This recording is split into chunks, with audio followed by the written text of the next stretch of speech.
तो अगला क्वेश्चन आपका क्वेश्चन नंबर 29 इस तरीके से है कि कह रहा है कि कोबा hexafluoridocobaltate third ion is high spin complex Y.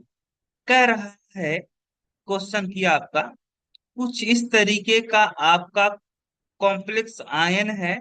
और यह जो कॉम्प्लेक्स आयन है इस कॉम्प्लेक्स आयन में ये जो कॉम्प्लेक्स आयन है आपका ये हमेशा हाई स्पिन कॉम्प्लेक्स क्यों है। हाई स्पिन कॉम्प्लेक्स क्यों है। हाई स्पिन कॉम्प्लेक्स कहने का मतलब है कि यहाँ पे आपका ये जो कॉम्प्लेक्स आयन है इस कॉम्प्लेक्स आयन में पेयरिंग नहीं हो रहा है। अगर देखो अगर कहीं पे आपका पेयरिंग हो रहा है तो पेयरिंग अगर होता है तो उसे आप बोलते हो लो स्पिन कॉम्प्लेक्स। और अगर पेयरिंग नहीं हो रहा है, अगर नो पेयरिंग अगर पेयरिंग नहीं हो रहा है तो आपका नंबर ऑफ अनपेयर्ड इलेक्ट्रॉन की संख्या ज्यादा होगी। तो ऐसे केस में आपका जो कॉम्प्लेक्स बनेगा वो किस तरीके का होगा। High spin complex. High spin complex. ठीक है। तो अगर आप देखोगे इस कॉम्प्लेक्स आयन के बारे में, है ना, अगर इस कॉम्प्लेक्स आयन के ऊपर आप नजर डालोगे तो यहाँ पे जो सेंट्रल मेटल एटम है वह क्या है, कोबाल्ट है। और यहाँ पे अगर ऑक्सीडेशन स्टेट आप निकालते हो इस सेंट्रल मेटल एटम के लिए तो इस सेंट्रल मेटल एटम का जो ऑक्सीडेशन स्टेट आएगा वह आएगा आपका थर्ड। यानी जो कोबाल्ट है वह +3 ऑक्सीडेशन स्टेट में है ना। अगर आप सिंपली कोबाल्ट की बात करते हो तो कोबाल्ट का एटॉमिक नंबर होता है 27 और इसका इलेक्ट्रॉनिक कॉन्फ़िगरेशन करोगे तो आर्गन 3d7 4s2 कुछ इस तरीके से होगा। अगर यहीं पे आप 3 इलेक्ट्रॉन बाहर निकाल देते हो इसके वैलेंस शेल से तो इसका जो इलेक्ट्रॉनिक कॉन्फ़िगरेशन आपके सामने आएगा वह आएगा आर्गन 3d6 और 4s0, है ना। क्योंकि इस सेंट्रल मेटल एटम आपका कैसा है, 3D सीरीज से बिलोंग करता है। Central metal atom 3D series से बिलोंग करता है। और जो सेंट्रल मेटल एटम है वह +3 ऑक्सीडेशन स्टेट में है। तो ऐसे केस में आपका जो फ्लोरीन है, ये जो फ्लोराइड लिगेंड है, ये फ्लोराइड लिगेंड जब इस सेंट्रल मेटल एटम या आयन को इसको सराउंड करेगा, जब 6 फ्लोराइड लिगेंड आपको यहाँ पे कोबाल्ट को सराउंड करेंगे और सराउंड करके कॉम्प्लेक्स बनाएंगे तो यहाँ पे जो फ्लोराइड आपका लिगेंड है यह लिगेंड कैसा बिहेव करेगा, यह स्ट्रॉन्ग फील्ड लिगेंड की वीक फील्ड लिगेंड की तरह बिहेव करेगा। तो आपको पता है कि अगर आप इलेक्ट्रो स्पेक्ट्रोकेमिकल सीरीज अगर आप देखते हो, स्पेक्ट्रोकेमिकल सीरीज में क्या होता है, आपके डिफरेंट लिगेंड जो होते हैं वह अपने मैग्नेटिक फील्ड के स्ट्रेंथ के आधार पे उनको अरेंज किया गया है, स्पेक्ट्रोकेमिकल सीरीज बनाया गया है जिसमें आपका सबसे लेफ्ट हैंड साइड अगर आप देखोगे तो कौन सा लिगेंड है भाई आपका, आयोडीन। आई बर्बादी, सनी, क्लास से फरार, ओ ऑक्जिलेटो, पानी, सुनो, EDTA and ammonia are in Canada and Colombo. तो जब आपका सेंट्रल मेटल एटम कैसा हो, 3D सीरीज से हो और सेंट्रल मेटल एटम का पे जो ऑक्सीडेशन स्टेट हो वह +3 हो, है ना। और खास करके अगर कोबाल्ट आपका कोबाल्ट सेंट्रल मेटल एटम होता है यानी कोबाल्ट +3 ऑक्सीडेशन स्टेट में हो तो यहाँ पे आपका जो ऑक्सीजन डोनर लिगेंड है, यहाँ तक के जो लिगेंड होते हैं आपके वो स्ट्रॉन्ग फील्ड लिगेंड की तरह बिहेव करते हैं। जबकि फ्लोराइड जो है आपका ऑक्सीजन डोनर के जो लिगेंड है उनके लेफ्ट हैंड साइड पड़ता है। इसका मतलब हुआ कि यहाँ पे जो फ्लोराइड आपका लिगेंड होगा वह वीक फील्ड लिगेंड होगा। और वीक फील्ड लिगेंड होने का मतलब हुआ कि यहाँ पे पेयरिंग नहीं होगा। और पेयरिंग जब नहीं होगा तो पहली बात आप जानते हो क्या, अगर यहाँ पे पेयरिंग नहीं होगा तो ये आप कोबाल्ट का अगर देखोगे तो कोबाल्ट का क्या है, आर्गन 3d6 4s0। अब यहाँ पे जो डी सबसेल है जिसमें 5 ऑर्बिटल है, अगर मैं यहाँ पे इलेक्ट्रॉन का फिलअप करूं तो कुछ इस तरीके से करूंगा, है ना। यहाँ पे 6 इलेक्ट्रॉन और 4s क्या है आपका खाली है। और यहाँ पे चूंकि पेयरिंग तो हो नहीं रहा है, ये आपका क्या है, कोबाल्ट +3 ऑक्सीडेशन स्टेट में है, तब इसका इलेक्ट्रॉनिक कन्फिग्रेशन, यानी this is ground state electronic configuration. अब अगर आप बात करते हैं इलेक्ट्रॉनिक कन्फिग्रेशन ऑफ किसका भाई, electronic configuration of cobalt +3 in the presence of fluoride ligand. Fluoride ligand के प्रेजेंस में इसका इलेक्ट्रॉनिक कन्फिग्रेशन क्या होगा। तो चूंकि यहाँ पे पेयरिंग तो होने वाला है नहीं, अगर पेयरिंग नहीं होगा तो यहाँ पे जैसा इलेक्ट्रॉनिक कन्फिग्रेशन है वैसा ही बना रहेगा, इसके इलेक्ट्रॉनिक कन्फिग्रेशन में कोई चेंजिंग नहीं आ रही है। क्यों, क्योंकि यहाँ पे पेयरिंग नहीं हो रहा है, और जब पेयरिंग नहीं होगा तो इसमें नंबर ऑफ अनपेयर्ड इलेक्ट्रॉन कितने मिलेंगे आपको, 4।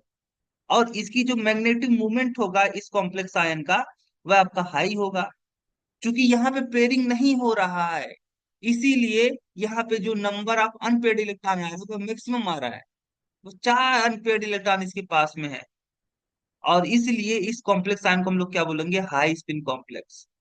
तो ये बात समझ में आ गई कि यहाँ पे ये जो कॉम्प्लेक्स है, एक कॉम्प्लेक्स आपका हाई स्पिन कॉम्प्लेक्स क्यों कहला रहा है। एक कॉम्प्लेक्स जो आयन है, यह complex ion high spin complex इसलिए कहला रहा है क्योंकि यहाँ पे पेयरिंग नहीं हो रहा है, और पेयरिंग ना होने की वजह से जो नंबर ऑफ अनपेयर्ड इलेक्ट्रॉन आ रहा है वह मैक्सिमम आ रहा है ना।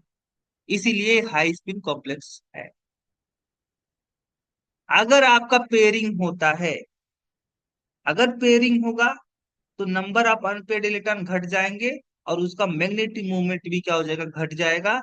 और ऐसे कॉम्प्लेक्स को हम लोग बोलेंगे लो स्पिन कॉम्प्लेक्स। और अगर पेयरिंग नहीं होता है तो number of unpaired electron maximum आएंगे, और नंबर ऑफ अनपेयर्ड इलेक्ट्रॉन अगर मैक्सिमम आते हैं तो ऐसे कॉम्प्लेक्स को हम लोग बोलेंगे हाई स्पिन कॉम्प्लेक्स। इसका आंसर आपको मिल ही चुका है। इसका क्वेश्चन नंबर 30 क्या है, only transition metal form pi complex why. कह रहा है कि केवल और केवल ट्रांजिशन मेटल ही क्यों पाई कॉम्प्लेक्स बनाते हैं। पाई कॉम्प्लेक्स का मतलब क्या होता है, आप ये समझिए। देखो, पाई कॉम्प्लेक्स का मतलब ये हुआ कि आपका ऐसा कॉम्प्लेक्स जिसमें क्या होता है, कॉम्प्लेक्स में हमेशा ही एक सेंट्रल एटम होता है, सेंट्रल मेटल एटम होता है, और इस सेंट्रल मेटल एटम को सराउंड किए होते हैं आपके कुछ लिगेंड। कुछ लिगेंड क्या होते हैं, सराउंड किए होते हैं, है ना। अब क्योंकि अगर लिगेंड मान लो कि इस तरीके से है, अगर लिगेंड आपका कुछ इस तरीके से है कि लिगेंड क्या करता है, सेंट्रल मेटल एटम को अपना लोन पेयर क्या करता है, डोनेट करता है। क्या करता है, लोन पेयर डोनेट करता है सेंट्रल एटम को लिगेंड, है ना। और साथ ही साथ आपका क्या करता है, देखो, लिगेंड सेंट्रल मेटल एटम को लोन पेयर डोनेट करेगा अपना, लिगेंड क्या करेगा, अपना लोन पेयर डोनेट करेगा सेंट्रल मेटल एटम को। तो किसके थ्रू, सिग्मा बॉन्ड के थ्रू, सिग्मा बॉन्ड के थ्रू अपना लोन पेयर डोनेट करेगा सेंट्रल मेटल एटम को। और साथ ही साथ क्या करेगा, इस लिगेंड के पास में और भी लोन पेयर प्रेजेंट होंगे, जो कि क्या करेगा, यह लिगेंड अपना लोन पेयर इसके इस सेंट्रल मेटल एटम के वैकेंट डी ऑर्बिटल में डोनेट अगर करता है तो इस सिग्मा बॉन्ड के अलावा एक और बॉन्ड बनेगा, पाई बॉन्ड। यानी अगर कोई लिगेंड आपका सेंट्रल मेटल एटम के साथ बॉन्ड बनाता है by donating its lone pair, है ना, सिग्मा बॉन्ड के अलावा अगर आपका कोई लिगेंड एक्स्ट्रा में इलेक्ट्रॉन या आपका इलेक्ट्रॉन डेंसिटी डोनेट करता है सेंट्रल मेटल एटम के वैकेंट डी ऑर्बिटल में, तो जो कॉम्प्लेक्स आपका बनेगा वो किस तरीके का कॉम्प्लेक्स होगा? वो पाई कॉम्प्लेक्स आपका होगा। क्या होगा? पाई कॉम्प्लेक्स होगा, है ना, पाई कॉम्प्लेक्स। चूंकि ट्रांजिशन मेटल जो होता है, ट्रांजिशन मेटल के पास में क्या होता है? वैकेंट डी ऑर्बिटल होता है।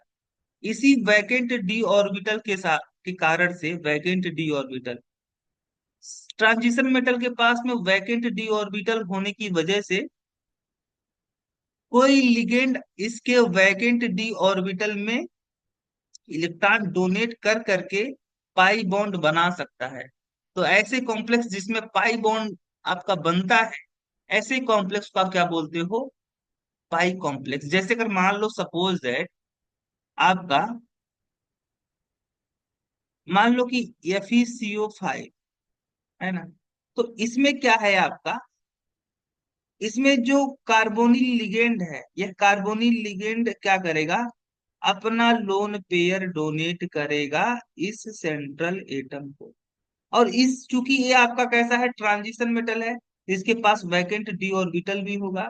तो यह अपना जो इसका डी ऑर्बिटल होता है, इसके पास में फील्ड डी ऑर्बिटल होने की वजह से यह अपना जब कई सारे कार्बोनिल लिगेंड इस सेंट्रल मेटल एटम को, यानी आयरन को, अपना लोन पेयर डोनेट करते हैं, तो यहाँ पे इस सेंट्रल मेटल एटम के ऊपर इलेक्ट्रॉन डेंसिटी बढ़ जाती है।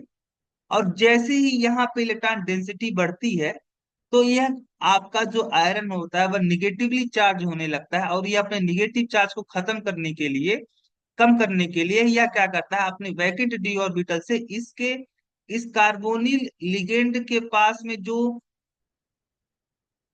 क्या होता है आपका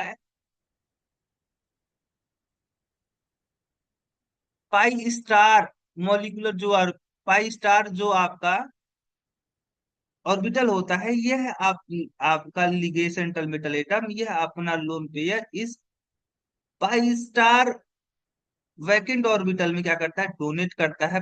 यानी पीछे से एक तो ये आपका दे रहा है ना, एक कार्बोनिल अपना लोन पेयर दे रहा है इसके वैकेंट डी ऑर्बिटल में, और उसके बाद ये जो सेंट्रल मेटल एटम है, यह अपना लोन पेयर पीछे से इसके vacant pi antibonding pi molecular orbital में डोनेट कर रहा है। जिससे क्या होता है? यहाँ पे सिग्मा बॉन्ड बना, ये पाई बॉन्ड बन जाएगा। और इस तरीके से आयरन और कोबाल्ट जो होंगे, आयरन और कार्बन एक दूसरे से यहाँ पे जुड़ जाएंगे। यहाँ पे दो तरीके का बॉन्ड बना होगा, एक सिग्मा और एक पाई, और इस कॉम्प्लेक्स को बोलेंगे हम लोग पाई कॉम्प्लेक्स। तो ट्रांजिशन मेटल आपके पाई कॉम्प्लेक्स इसलिए बनाते हैं क्योंकि इसके पास वैकेंट डी ऑर्बिटल होता है ना।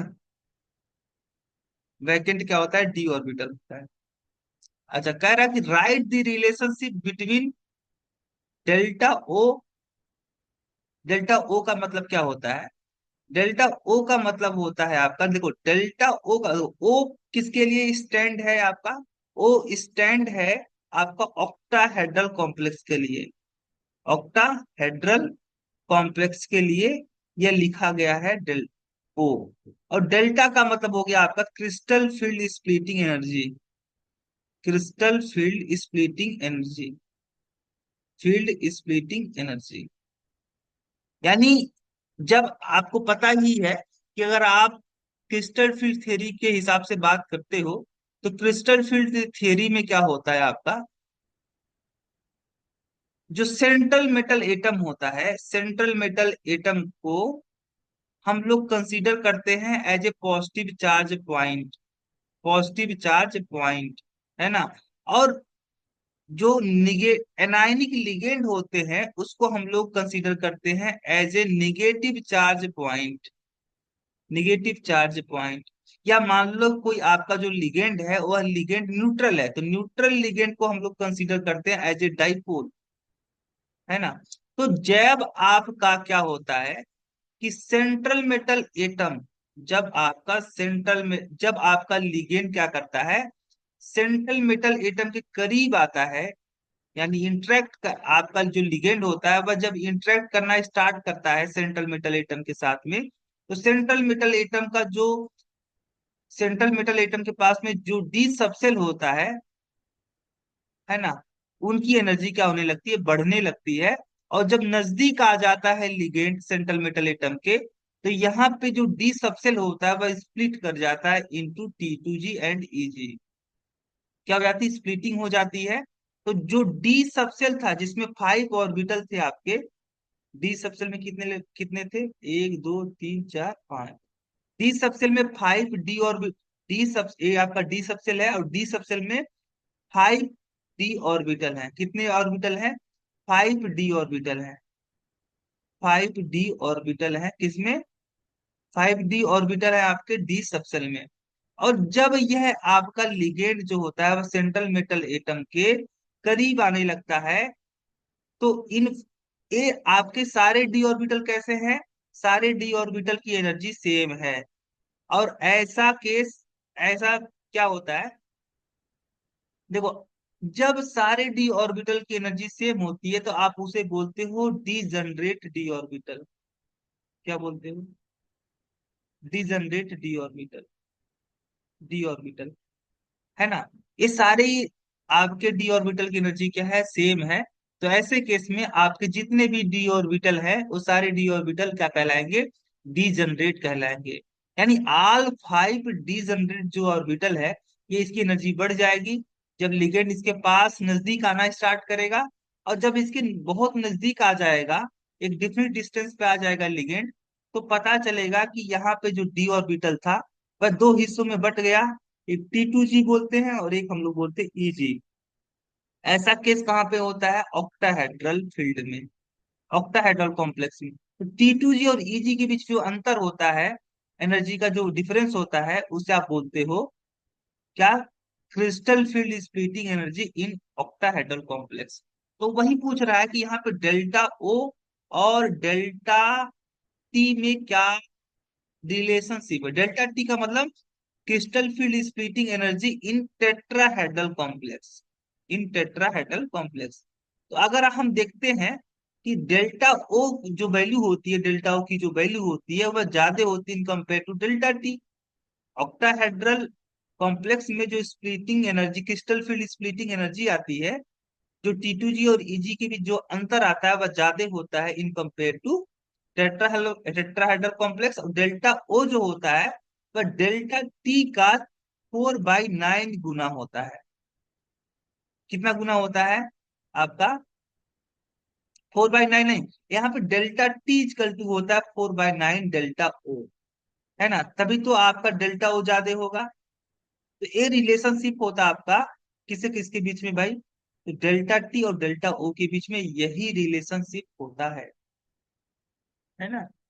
जो डेल्टा T की वैल्यू होती है वह डेल्टा O की वैल्यू का 4/9 गुना होता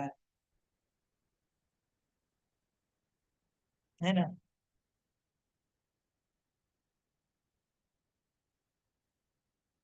अगला क्वेश्चन है 32, right the central metal atom present in chlorophyll and haemoglobin. तो हीमोग्लोबिन में आपका जो सेंट्रल मेटल एटम होता है, वैसे हीमोग्लोबिन जो होता है ना, हीमोग्लोबिन, हीमोग्लोबिन आपका एक कॉम्प्लेक्स कंपाउंड होता है। क्या होता है, कॉम्प्लेक्स कंपाउंड होता है हीमोग्लोबिन। हीमोग्लोबिन एक कॉम्प्लेक्स कंपाउंड होता है। और अगर आप बात करते हैं क्लोरोफिल का, तो क्लोरोफिल भी क्या होता है आपका, एक कॉम्प्लेक्स कंपाउंड होता है। एक क्या होता है, कॉम्प्लेक्स कंपाउंड। हीमोग्लोबिन भी आपका, क्लोरोफिल भी एक कॉम्प्लेक्स कंपाउंड होता है, हीमोग्लोबिन भी कॉम्प्लेक्स कंपाउंड होता है। अगर एक कॉम्प्लेक्स कंपाउंड है तो इसमें सेंट्रल मेटल एटम मौजूद होगा।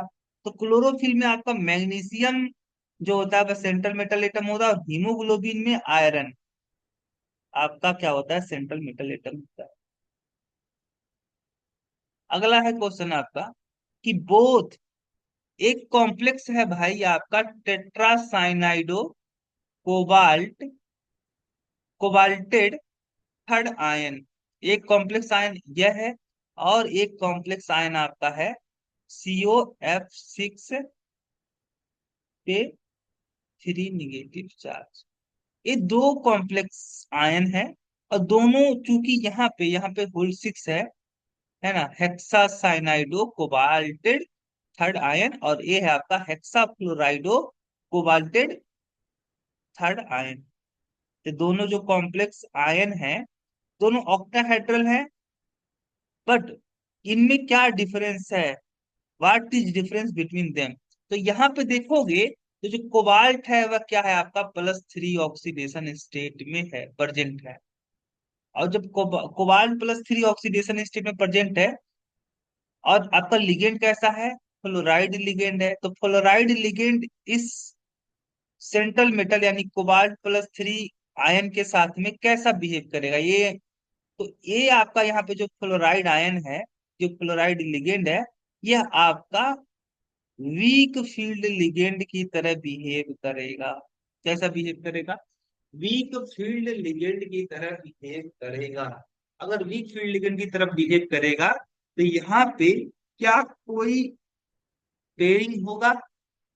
तो वीक फील्ड लिगेंड तो आपके जो होते हैं वह पेयरिंग नहीं करवा पाते, और जब पेयरिंग नहीं करवा पाएंगे तो कैसा बिहेव करेंगे, ये जो कॉम्प्लेक्स बनेगा आपका वह कैसा होगा। सॉरी, ये वाले इस वाले केस में है ना, इस केस में तो साइनाइड है ना। एक मिनट, मैंने कॉम्प्लेक्स गड़बड़ ले लिया, फिर से एक बार बताता हूँ। यहाँ पे चूंकि जो सेंट्रल मेटल एटम है वह +3 ऑक्सीडेशन स्टेट में है, और लिगेंड कैसा है, साइनाइड लिगेंड। तो साइनाइड लिगेंड कहाँ पे, आपका स्पेक्ट्रोकेमिकल सीरीज अगर आप देखोगे तो जो साइनाइड आयन पड़ता है वह कोबाल्ट के जस्ट बाद पड़ता है, साइनाइड लिगेंड, है ना।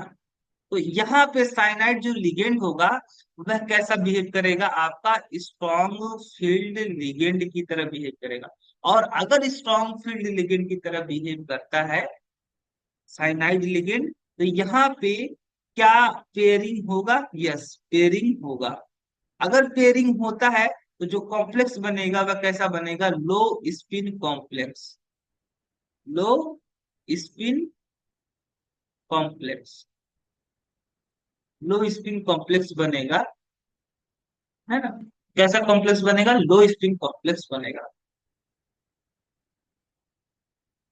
और यहाँ पे अगर आप देखते हो इस वाले केस में, तो यहाँ पे कोबाल्ट जो है +3 ऑक्सीडेशन स्टेट में है, और जो लिगेंड है वह फ्लोराइड लिगेंड है। तो ऐसे केस में ये जो फ्लोराइड आपका लिगेंड है, यह आपका कैसा बिहेव करेगा, वीक फील्ड लिगेंड की तरह बिहेव करेगा। और वीक फील्ड लिगेंड की तरह बिहेव करेगा तो ये जो कॉम्प्लेक्स होगा, ये कॉम्प्लेक्स आपका हाई स्पिन कॉम्प्लेक्स कहलाएगा, क्योंकि यहाँ पे नो पेयरिंग, यहाँ पे कोई पेयरिंग नहीं होगा, है ना, कोई पेयरिंग नहीं होगा। इसमें नंबर ऑफ अनपेड इलेक्ट्रॉन आपको कितने मिलेंगे, इस कॉम्प्लेक्स में 0, और यहाँ पे नंबर ऑफ अनपेड इलेक्ट्रॉन कितने मिलेंगे, 4, इस वाले कॉम्प्लेक्स में। यही दोनों में क्या आया है, अंतर है। पहला वाला जो कॉम्प्लेक्स आयन है वह आपका लो स्पिन कॉम्प्लेक्स आयन है, और दूसरा वाला जो कॉम्प्लेक्स आयन है यह आपका हाई स्पिन कॉम्प्लेक्स आयन है।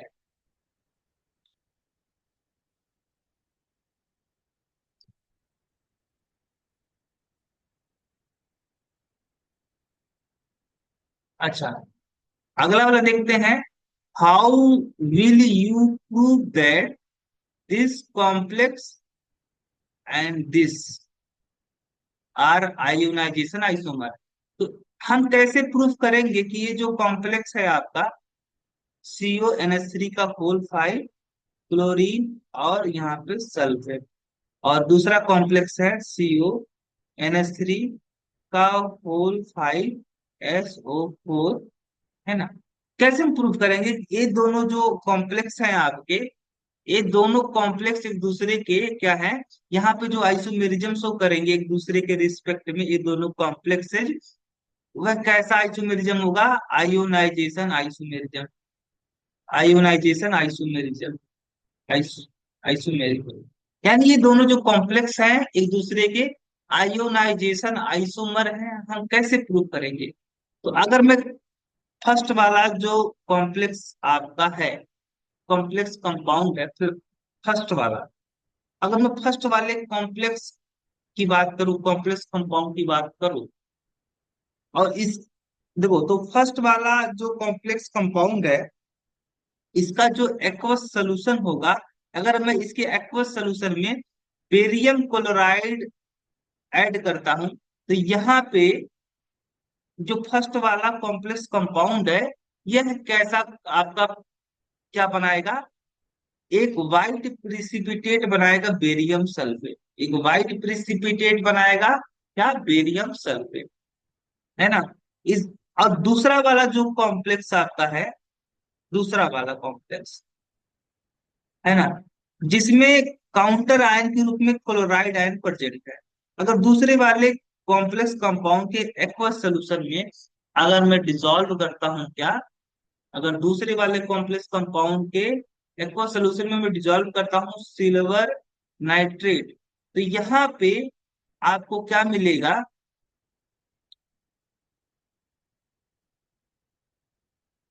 सिल्वर क्लोराइड मिलेगा, जो कि व्हाइट प्रिसिपिटेट आपको यहाँ पे मिलने वाला है। इसका मतलब हुआ कि जो फर्स्ट वाला कॉम्प्लेक्स कंपाउंड होगा, इसका एक्वस सोल्यूशन बेरियम क्लोराइड के साथ में व्हाइट प्रिसिपिटेट देगा, जबकि दूसरे वाले कॉम्प्लेक्स कंपाउंड का जो एक्वस सोल्यूशन होगा, वह सिल्वर नाइट्रेट के साथ में व्हाइट प्रिसिपिटेट देगा। ये दोनों में अंतर है। फर्स्ट वाला आपका सिल्वर नाइट्रेट के साथ में कोई भी व्हाइट प्रिसिपिटेट नहीं देगा, फर्स्ट वाला वो केवल व्हाइट प्रिसिपिटेट देगा विथ बेरियम क्लोराइड। और जो सेकंड वाला है, वह सिल्वर नाइट्रेट के साथ में एक व्हाइट प्रिसिपिटेट देगा। इस बात से प्रूफ होता है कि ये दोनों में अंतर क्या है, यहाँ पे काउंटर आयन का, यानी इन दोनों का जो एक्वस सोल्यूशन है, वह डिफरेंट आयन प्रोड्यूस करता है अनडिजॉल्विंग इन वाटर। ये जो फर्स्ट वाला कॉम्प्लेक्स है, फर्स्ट वाला कॉम्प्लेक्स आपका यहाँ पे सल्फेट आयन प्रोड्यूस करेगा, और दूसरा वाला जो है वह वाटर में डिजॉल्व करने पे क्लोराइड आयन आपका प्रोड्यूस करेगा, है ना। तो इस बात प्रूफ होती है कि ये दोनों जो कंपाउंड है, एक दूसरे के आयोनाइजेशन आइसोमर है, क्योंकि इनका इनको वाटर में डिजॉल्व करने पे डिफरेंट आयन देते हैं।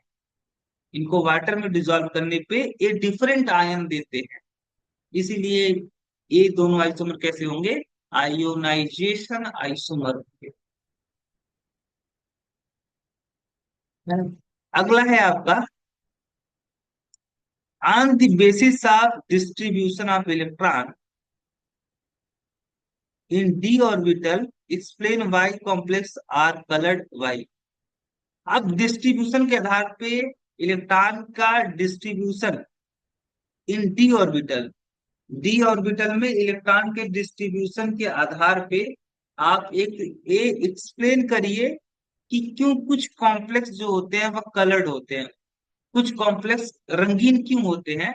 तो कॉम्प्लेक्स रंगीन होगा, कलर्ड होगा, कोई कॉम्प्लेक्स आपका रंगीन तब होगा, कलर्ड तब होगा, जब उस कॉम्प्लेक्स में आपका डीडी ट्रांजिशन क्या होगा, पॉसिबल होगा।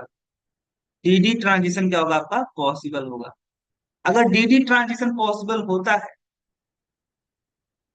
है ना, तब आपका वहां पे जो कॉम्प्लेक्स कंपाउंड होगा वह आपका कलर्ड होगा, अदरवाइज नहीं होगा। जैसे मान लो कि कोई कॉम्प्लेक्स आपका है, कैसा है कॉम्प्लेक्स, मान लो कि आपका D4 जो कॉम्प्लेक्स है, उसमें जो सेंट्रल मेटल एटम है, उस सेंट्रल मेटल एटम का जो कॉन्फ़िगरेशन है वह D4 है, और वह ऑक्टाहेड्रल फील्ड में है। तो ऑक्टाहेड्रल फील्ड में क्या होगा, आपका जो डी सबसेल होगा, R5 की जो डी जनरेट ऑर्बिटल होंगे, वह दो हिस्सों में बढ़ जाएंगे, T2G और EG में, है ना। तो अगर मैं चार इलेक्ट्रॉन को ऐसे अगर अरेंज कर दूं, तो यहाँ पे अगर आपका लाइट क्या होता है, आपका लाइट अगर एक कॉम्प्लेक्स आयन आपका लाइट को एब्जॉर्ब करता है, और जितना अंतर है T2G और EG के बीच में, जितना डिफरेंस है, अगर इतनी एनर्जी का रेडिएशन यह एब्जॉर्ब करता है, तो इसका जो इलेक्ट्रॉन होगा, है ना, इसका जो इलेक्ट्रॉन होगा, वह आपका यहाँ से क्या हो जाएगा, इस T2G से जंप कर जाएगा Eg में, है ना। ए वाला जो आपका होगा ऑर्बिटल, ये खाली हो जाएगा, तो यहाँ पे इलेक्ट्रॉन कहाँ से कहाँ जंप किया, T2G से Eg में जंप किया। इलेक्ट्रॉन कहाँ से कहाँ जंप किया, T2G से Eg।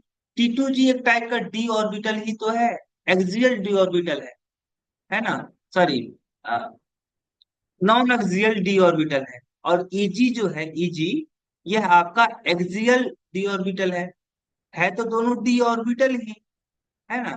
तो इसका मतलब इलेक्ट्रॉन का ट्रांजिशन हो रहा है from D orbital to D orbital. तो इसीलिए इस ट्रांजिशन को हम लोग बोलते हैं डी डी ट्रांजिशन। और जब भी डी डी ट्रांजिशन होगा तो जो कॉम्प्लेक्स होगा वह रंगीन होगा। तो D1 से लेकर के D9 तक, है ना, D1 से लेकर के D9 तक, D5 को छोड़ दो, एक्सेप्ट D5। अगर ऐसा सिचुएशन बनता है कि सेंट्रल कॉम्प्लेक्स आयन में जो सेंट्रल मेटल एटम है उसका कॉन्फ़िगरेशन D1 से लेकर के D9 तक है, बस D5 को छोड़ दो, और वो भी D5 आपका हाई स्पिन स्टेट में, तो जो कॉम्प्लेक्स होगा वह रंगीन होगा, क्योंकि वहां पे डी डी ट्रांजिशन पॉसिबल होगा, है ना। क्वेश्चन नंबर 36 मुझे लगाना था, लेकिन हम इस क्वेश्चन को हम लोग अपने नेक्स्ट लेक्चर में देखेंगे।